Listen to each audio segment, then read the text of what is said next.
Hello students, my name is Sudha. I am lecturer of Mechanical Engineering at GPC Bharatpur. आज हम जो बात करेंगे टॉपिक की वो है कोरोलिस एक्सेलरेशन। कोरोलिस एक्सेलरेशन है जो आपके एग्ज़ाम्स में आया हुआ है और मैंने कई सारी जो बुक्स देखे हैं उस बुक्स में कोरोलिस एक्सेलरेशन को एक्सप्लेन नहीं किया गया है। जो भी हमारे कुछ राइटर्स हैं जो हिंदी में बुक्स लिखे हुए हैं, तो इसलिए ये वाला टॉपिक है जिसको हम देख लेते हैं कि क्या है, और ये एग्ज़ाम्स में आया हुआ है तो वापस भी आ ही सकता है। कोरोलिस एक्सेलरेशन देखने के लिए हम पहले देखते हैं कि हमारे पास में लिंक है 1, ये 1 लिंक है,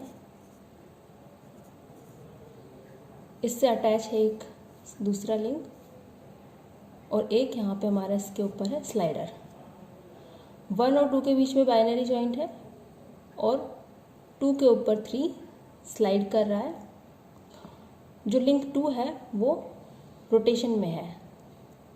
तो हम डेफिनेशन अगर देखते हैं तो जो एक्सेलरेशन है, this acceleration will always be associate with slider when slider is sliding on the rotating object. अगर ये एक स्लाइडर है और स्लाइडर एक ऑब्जेक्ट जो है हमारा रोटेटिंग ऑब्जेक्ट, उसके ऊपर अगर स्लाइड कर रहा है तो हमारे पास में कोरोलिस एक्सेलरेशन इफेक्ट आएगा।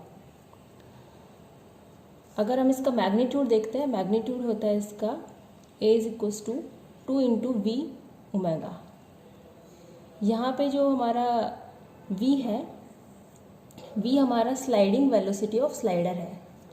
जो एक ये स्लाइडर हमने कंसीडर किया है, ये स्लाइडर की जो वेलोसिटी है ये V है और ओमेगा हमारा एंगुलर वेलोसिटी है। जो लिंक 2 है जिस वेलोसिटी से रोटेट हो रहा है वो हमारा ओमेगा है।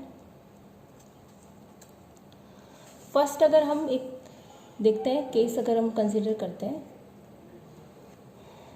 कि जो हमारी वेलोसिटी v है स्लाइडर की, वो हमारे पास में v है और ओमेगा है जो नंबर 2 लिंक है उसकी वेलोसिटी ओमेगा है, वो हमारे पास में 0 है। तो लिंक 2 के ऊपर अगर स्लाइडर मूव करता है तो यहाँ पे जो इफेक्ट हम देख सकते हैं, ये इफेक्ट हमारा किसकी वजह से आ रहा है, लीनियर वेलोसिटी v की वजह से आ रहा है। जो हमारे स्लाइडर की वेलोसिटी थी उसकी वजह से जो ये इफेक्ट आ रहा है, इसको हम ये एरो के थ्रू नोटिस कर रहे हैं। सेम इसको हम अगर हम देखते हैं तो इसको हम क्या बोलेंगे, प्योर स्लाइडिंग इफेक्ट बोलेंगे, क्योंकि यहाँ पे हमारा ओमेगा है जो 0 है, ओमेगा है उसका कोई इफेक्ट नहीं है और जो इफेक्ट आ रहा है वो ओनली v की वजह से आ रहा है, इसलिए हम इसको प्योर स्लाइडिंग इफेक्ट बोलेंगे और v इफेक्ट भी बोल सकते हैं इसको। ऐसे ही अगर हम दूसरा केस अगर कंसीडर करते हैं, इसको b पोजीशन में अगर हम देखते हैं, जिसके अंदर हम दूसरा चेंज करेंगे क्या, v को हम कर देंगे 0। इस बार हम ओमेगा को कंसीडर करेंगे लेकिन v को 0 कर देंगे। v को 0 करने के बाद में हमारा जो स्लाइडर है वो स्लाइडर ऊपर की साइड मूव नहीं करेगा, सिर्फ जो हमारा रोटेट हो रहा है लिंक उसके ऊपर एक पोजीशन है इसकी b', उस पोजीशन में हमको दिख रहा है। ये ओमेगा की वजह से लिंक यहाँ तक आया हुआ है, इस पोजीशन में आ गया।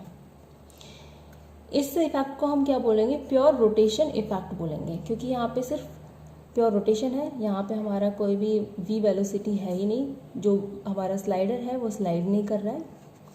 अगर अब हम दोनों को कंबाइन करके देखेंगे कि हमारे पास में v भी है और ओमेगा भी है, तो इस पोजीशन में हम देखेंगे जो लिंक 2 है, 2 के ऊपर ये जो स्लाइडर लगा हुआ है इसकी वेलोसिटी v कंसीडर कर लिया और जो हमारा लिंक 2 है जो रोटेट हो रहा है उसकी ओमेगा वेलोसिटी है, एंगुलर वेलोसिटी, क्योंकि ये रोटेट हो रहा है।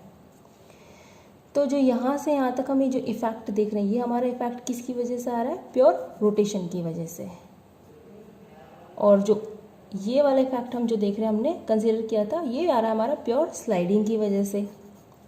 जो फाइनल पोजीशन आती है स्लाइडर की और जो हमारा रोटेट हो रहा है लिंक, उसकी ये पोजीशन अगर हम यहाँ देखें तो ये फाइनल पोजीशन आई है, लेकिन यहाँ से यहाँ तक कुछ इफेक्ट है जो हमें समझ में नहीं आ रहा कि ये कहाँ से आया।